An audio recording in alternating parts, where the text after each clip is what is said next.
Access Structure is an innovative project spearheaded by three talented students from Enactus, Canada, Aneesa, Ashish, and Hanna.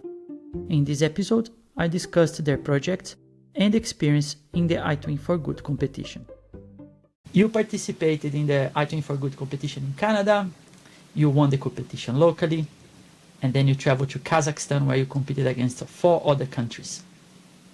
You placed second there, and to me it was really surprising that none of you had any background in computer science. So how did you join the competition?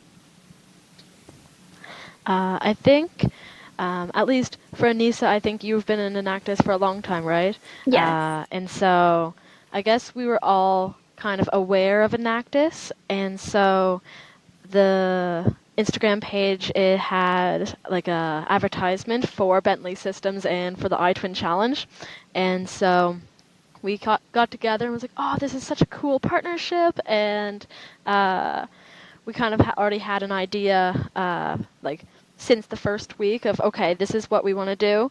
We want to do something with accessibility, and we want to do something with the infrastructure platform. And so I guess from there it took off. Awesome. And whose idea was it? Well, end goal, it was everybody's. Like we all played a role in different aspects of it. Because for me, I have like an undergrad law degree, and so like I kind of took the initiative, I guess, with that kind of side of things. But maybe Ashish or Aneesa, you can speak to your guys' ideas. Yeah, absolutely. So I'm obviously an actress and I see people day to day, obviously in school. I also volunteer at the hospital. So on a day-to-day basis, I see a lot of patients having the struggle navigating themselves throughout the hospital. So we thought accessibility is so big, and even if we do something, it makes a massive difference. So that is how our target market initially opened. And how do you compare your experience with Enactus with the experience with iTwin for Good? So it is almost the same because just in Enactus, we work on different sustainable development goals, and it's the same concept. We work in teams. There was 3 of us on this, and we all contribute our different skill sets. So I think that's what Enactus is also about community engagement, leadership, like all teamwork, all of that. So I think it's pretty much the same. Yeah, all of us being from different backgrounds gave us a more diverse perspective, helping us build the idea not just from the technology side of things, but also in terms of implementing it as a business and incorporating it to ensure the legality and compliance side is also all in place. Definitely a joint effort at most. I would say I was more so the person taking a look after most of the developing work was done with Aneesa and Hannah, but yeah, it was 100% a team effort through and through. Did you find it difficult to code? So I think the tutorials that was there, and we mentioned this as well earlier to Saini, it was really useful. And that was the great thing about the tutorials. They were really useful for someone who did not have the background, who did not know fundamentals of coding, who hadn't been well versed with any programming interface. It was completely from scratch, but the way that the tutorials were laid out through text, through videos, and so many other online tutorials available, just open source through Googling, it was all really easy to follow. And of course, it was a collaborative. If one of us got stuck, we could reach out to the others. Just the way the competition was structured, we had a Discord channel where we could also communicate with students around the world who were also participating. And it helped foster a sense of community, not just within our team, but also with people from other universities, people much further ahead in their knowledge of computer science. So Awesome. Explain the project. What is the project about? Sure. So first of all, I guess our name is Access Structure, and basically it combines infrastructure with accessibility. And so we all, as many students, go to campus quite often, and through either residences or just different campus buildings where we have classes, we've noticed across both of our campuses that there are some accessibility concerns, whether that be like the ramps being too steep or like doorways and hallways being too narrow for wheelchairs. There are quite a few just different accessibility gaps just around campuses. And so we wanted to use the Bentley iTwin platform in order to kind of create this 3D model of the campus and connect legislative data points to that 3D model in order to have more of a visual sense of an audit, like a compliance check of the building. What we aim to do is ensure that if you are someone with assisted mobility, if you are someone who is perhaps having infants, toddlers, elderly at home, know of any pregnant women or young mothers pushing a stroller, what we aim to do is make university campuses, community colleges, any post-secondary institution, or really any commercial client more accessible, easier to get in and out of buildings, easier to be able to make it to meetings on time, and really just be able to have access to a barrier-free environment all around you. Can you split your roles and tell me who did what in the competition? Yeah, certainly. So I actually, coming from a accounting and finance background, I've had a lot of experience just working along with student-led projects in the entrepreneurship center here. I worked with a project that Aneesa is actually a manager for me, but I've had experience helping build the business side of things for a lot of student-led projects, and so that's where I was able to really lean into my expertise, helping build a business model, a revenue model, help actualize some of the impacts that we aim to create, and help understand what dollar value impact is this going to create for clients, because accessibility is not cheap to implement. This is the reason accessibility is not already at the stage we want it to be. But how do we show the value of it for those who want to undertake these projects? That's where I saw myself come in. How about you, Aneesa? Yeah, I was more on the technical side. I did actually do my A levels in computer science in England, where I'm from. So I oversaw all the technical, the developing coding aspect. Amazing. How about you, Hannah? Yeah, so for me, I guess it was primarily the finding different legislation and sending it forward to Aneesa so that she could code it into the system. And so as well, I guess I have background with different accessibility concerns. I have a disability myself, and I live on residence, and so I've seen many people either with disabilities or people who get injured across from the span of September till April. And in one of my residences, there's no elevator, but it's still quite a few floors, and so just trying to get someone with a torn ACL up, 4 flights of stairs, it kind of sucks. It's not fun. It's not fun for me. It's not fun for her. Yeah. So just knowing that this is a real issue out there, and yeah, so I dealt with the legislation portion of it. Great. And what were the challenges? Well, one of the challenges was, obviously the lack of computer science skills, but also for a good part of it, we were not in the same time zone, so just finding a time for all of us to meet at once and figure out, okay, what are our next steps here? What are we gonna do now? Stuff like that. I guess we just had to manage our time well, but I think we ended up doing pretty good. So. Where are you guys located? We're all in Halifax, but it was during the summer where I went back home to England to be with my family. So I did the semi-finals from England. So I had to stay up majority of the night, past 10 p.m., sometimes midnight, past midnight, 2 a.m., just to be with these guys and work with. Did you ever think about stopping, not doing it? It's going to be too difficult, or giving up? I kind of had that point, but then I was like, we got to get this done. We started something, and it's only right we finish it. And plus, we get to go to Kazakhstan. So who would want to miss out on such an amazing opportunity? But what was the most difficult thing throughout the entire process? Maybe getting all those error codes, and then making a lot of tests, and then as you run a test, there's an error, and you're like, oh no, where's this coming from? Yeah, I think that was the major one, because we would make a lot of tests and we wouldn't delete them, and I think you could only have a certain amount of tests available. So it was kind of like, oh, what if we delete the one that's working? What are we going to show on the day if we're audited? So it was like that. I think one of the challenges we didn't anticipate having, because coming into this, obviously we hadn't worked a lot with 3D models. We thought it was as easy as Googling, give me a 3D model of a university, and you get an accurate, detailed, pixel by pixel, inch by inch, perfect 3D model.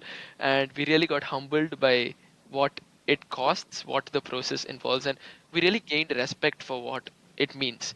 The reason this is such a big industry, there are actual experienced professionals working in the modeling space, is because it's not as easy as just taking a picture of a university and convert it to 3D model. It's a very detailed process with terrestrial scanning, airborne lidar, so much that goes into it. So we we had all the ideas, we had developed our lean canvas, but when it came time to actually choose and import a 3D model, we were so stuck for about 2 weeks. We decided to bite a bullet and just buy a 3D model for I think $6 or $7. So what we went for the national competition with that you had mentioned earlier, we actually paid a little bit. So we had invested some of our time and money into it as well. Oh, really? I didn't know you had paid for that model. Yeah, it's only like four Yes. pounds. Yeah, Yeah. I know, but yeah, it's funny because at the beginning of the competition, usually the students come to me and say, Ivan, can I have a model of the entire city? I was like, why? Because I want to work with this tiny thing in the city. I say, yeah, let's just find that tiny thing that you need, right? Right. No, that Yeah, advice you gave was one of the most helpful pieces because it really saved us a lot of time. We realized, I think you had called it the minimum viable project or something very similar product. along those lines. Product, exactly. So if all we wanted was to demonstrate that we are able to detect if door widths is small or too big, we just needed a door. At the end of the day, Yeah. we didn't need a whole university to show that. And so we started finding just a smaller house, a smaller school, and we found a model that had another element, the ramp and the door. And so we thought, okay, this is a great way to show both with the same model. So yeah, it really helped us a lot. Are you going to stop the project? You know that that API now is deprecated and you have to find another solution. What is your plan for the future? I guess we're still figuring it out. um, we do know that something like that might be hitting the market soon with Mhm. Bentley. So we've got to determine where what we can do. Maybe if we can get a partnership together or explore our options. I didn't know that they were developing Booster.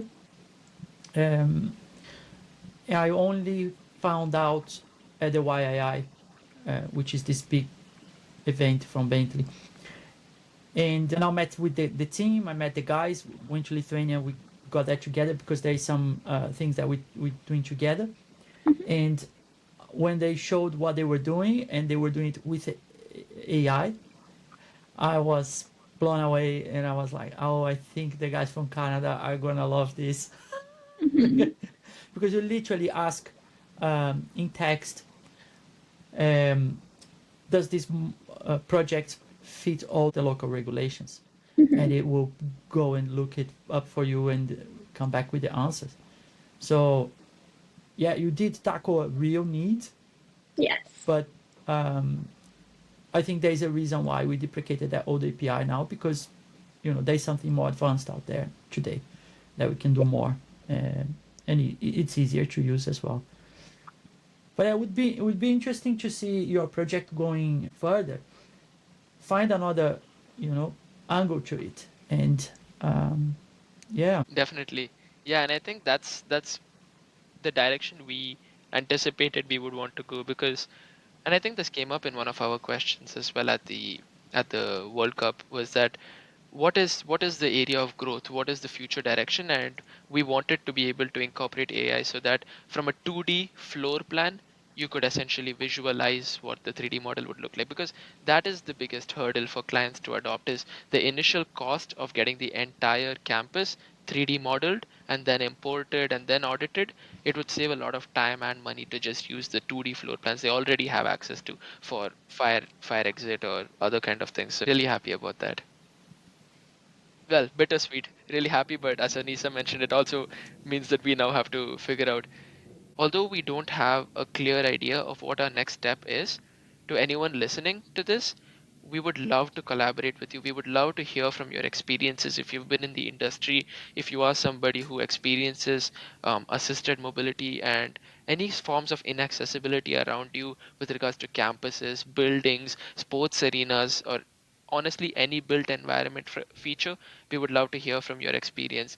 We are actively seeking partnerships. We are actively taking part in competitions, getting validation, because we know this is a real need. This is something we have heard. I sat on the accessibility plan steering committee at St. Mary's University. I was the board chair at our Students Association at the university. I've heard from lots of different stakeholders with first person lived experiences and those who have researched in the area. And this is a very real need with lots of room for improvement. And we would love to collaborate. And if you can help us get a collaboration, or if you can share your experience with us, we would greatly love to hear from you. Talking about the competitions, how do you compare the Enactus competition and the iTwin for Good competition? So for Enactus, I am in multiple projects. I am a project leader. And I also pitch a lot. So I've pitched at regionals, nationals, and obviously worlds with the iTwin challenge. It differentiates by the need of iTwin. You have 6 weeks to learn something and then show the world what you've done. Whereas other projects that I've worked on, it's more like you take a lot of time and go through the phases of, coming with a MVP, funding. There's just so much to it, and it takes a lot of time to generate that revenue. And at the end of the day, when you are pitching, you're showing the impact you've made. Whereas for the iTwin challenge, you're showing the impact that can be made. And you're showing that you can do more, and you can still continue. It's essentially the same thing, because for both, you want to continue, you want to make an impact, you want to make a difference to the world. The partnership with Enactus for me has 3 stages. Stage 1 is the iTwin for Good. You learn and you, as you said, you demonstrate what you can do with it. Then you win. Okay, then that project will graduate from the iTwin for Good into the Enactus competition. And then you compete in Enactus, and at that point you should be able to show results. Yeah. And then later, when you leave Enactus and leave university, you graduate from university and Enactus, and then you take that project with your startup, and you go to the world, and you go for world domination at that point. Yeah, definitely. Yeah, we would love to. And this is precisely the reason that we feel, since this is a project that we have not been handed to by our predecessors, this is a project we have essentially formed from scratch. The 3 people that you are looking at right now are the 3 people most passionate about taking this forward. So we would love the opportunity to go forward with this and find out different kind of platforms that we can continue to implement this through and bring our idea to life. And yeah, like Aneesa mentioned, the iTwin competition was more about showing the impact that our project can create, as opposed to Enactus, where it's a bit more of a numbers game and we show the impact that we have created through the year, whether it's revenues or profits or number of lives impacted. Hannah, what do you think you learned the most? Probably, I guess, different ways in collaborating. And for me, I wasn't a part of Enactus before doing this iTwin for Good competition, and so it was very much my first time in like a entrepreneurship kind of competition, and so it was very interesting learning everything from how to complete a business model to how to pitch while looking at everyone equally, all of that. So there's definitely a lot of growth I've seen. Yeah, and like I guess during an Enactus competition, it's very much one university has like multiple projects and they present on behalf of the university. And then for our team, like there's 2 universities. And so like we're very multidisciplinary. We all come from different backgrounds and different universities. And so going forward, like I know you mentioned, like the next step would be to, go on into like an Enactus competition with our project, but that's not really realistic seeing the structure of Enactus. So once we graduate, and that's very soon for all of us, which I'm sure we're very happy about, but once we graduate, then we can take it forward, and even now, just outside of Enactus. Aneesa, what aspects of the project are you most proud of? Honestly, I'm proud of everything because I didn't think that I could, or my team as well, could get this far. I thought when I pitched at the semi-finals and I looked at everybody else's model and I'm like, wow, what if it's just based on how pretty it looks? Um, so I was a bit nervous, but I'm so proud of like all of the hard work we put in, blood, sweat, and tears. Um, and I'm just so proud of us for achieving and showing the world that there is more need out there for accessibility. So I can't be more proud of my team than I am today, and I'm still proud that we want to carry on and make this a dream. Were you surprised about the result? Oh, I'm happy we placed. I think what mattered most was we get to show the fact that we can make an impact, and it doesn't matter who wins.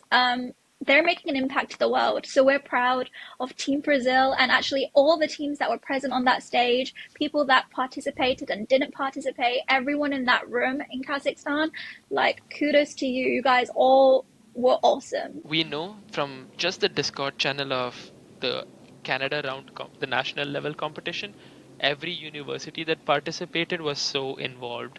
Even our finals was so competitive. I didn't think it could get more competitive in the global because the nationals was so intense. We honestly didn't know if we would win. Towards the last 1 or 2 weeks, we started developing a champion mentality and decided, okay, we have to practice. As Aneesa mentioned, we stayed up past midnight, we stayed late, we stayed up early, everything, you name it, we were doing that to try and win. But after the national level round, we didn't know who would.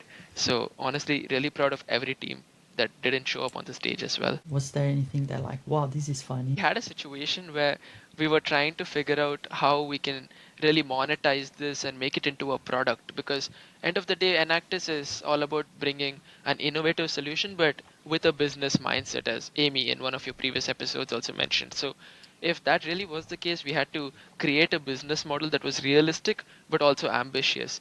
And one of the funny things was we ended up getting a little too caught in the weeds of it all, and we were sitting late one night and we started off maybe at 8 p.m. trying to figure out, all right, this is what it's going to cost us in our first year to make it, in our second year, third year, this is what we can charge our clients first year, second year. And we started getting so lost in the numbers.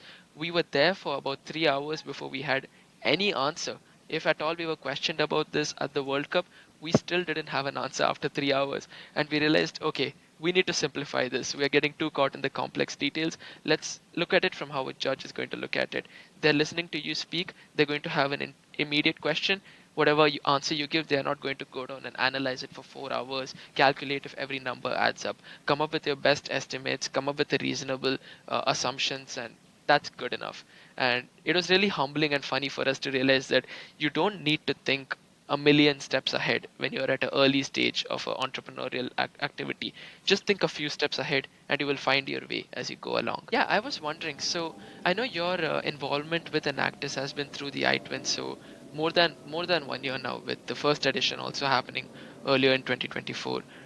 What introduced you to Enactus? Why Enactus and not any other organization? So we ran already the competition 3 times. We had 3 rounds. The first round was just with UK, let's say, and the second was between Brazil and the UK, and the third one with the 5 countries. One of my old companies was sponsored at the rugby club close to home, and I went to a dinner party.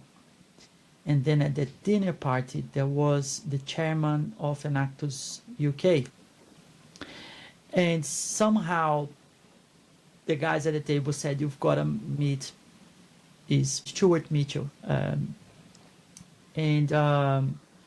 I've got to meet this guy, and it's going to be fantastic. So I went.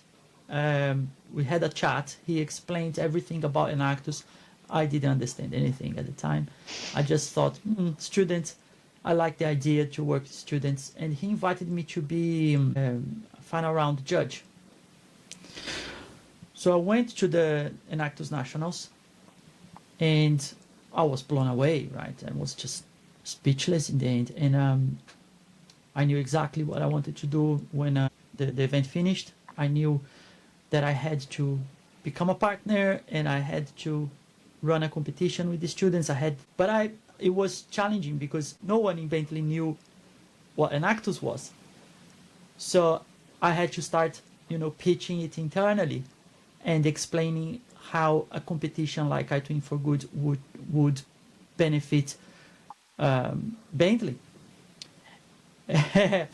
Looking back, it was quite quick to convince. I think within 2 months we had the first sponsorship agreed, and we were starting the competition. Yeah, now it is the only initiative around iTwins. It has a multi-country expression. It assisted with our own product development. Some students found bugs and committed code to our open source code. Wow. And we employed students who won the competition. We could showcase our products, all the good stuff that we do, and it's been an amazing journey. So, but anyway, the question is, how did it start? It started at a dinner party. That's how it started. No, Yeah. that was amazing to hear all of the different impacts, and it's very interesting that even before you can do, I guess, with something so new, even before you can really market it outside of Bentley to the wider community, you have to do that internal advocacy. You have to justify it within the company sometimes to make them believe in the vision that you saw. Because I take it only you attended as a final round judge. So you had to really convince them what you saw and the value you saw for Bentley. Oh So yeah. that's very interesting. So at the first year here, we had one final round judge. At the second year, we had 3 final round judges. And Okay. last year, we had 7 colleagues from Bentley. Wow. Wow. People Nice. came from the US and Europe. They all came to watch, and it was everybody blown away. The way that Enactus educates you, prepares you for the future, for work, is unique. Is outstanding.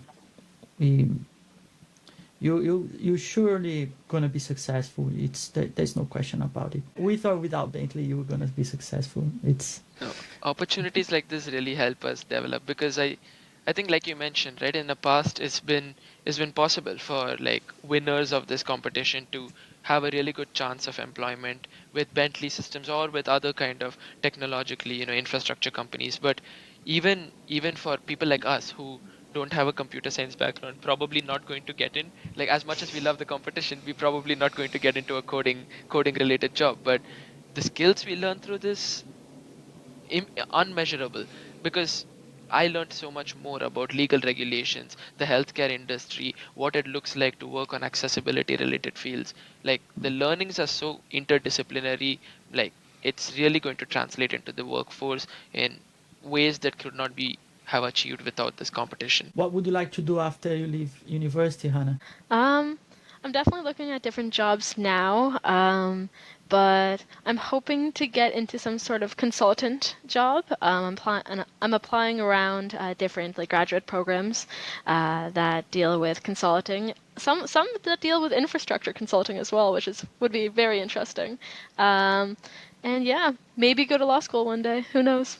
How about you, Aneesa? Well, I'm planning to go into dental school. So I'm going into the med field. So I'll be sitting my DAT soon and I'll see where the road takes me. Amazing. How about you, Ashish?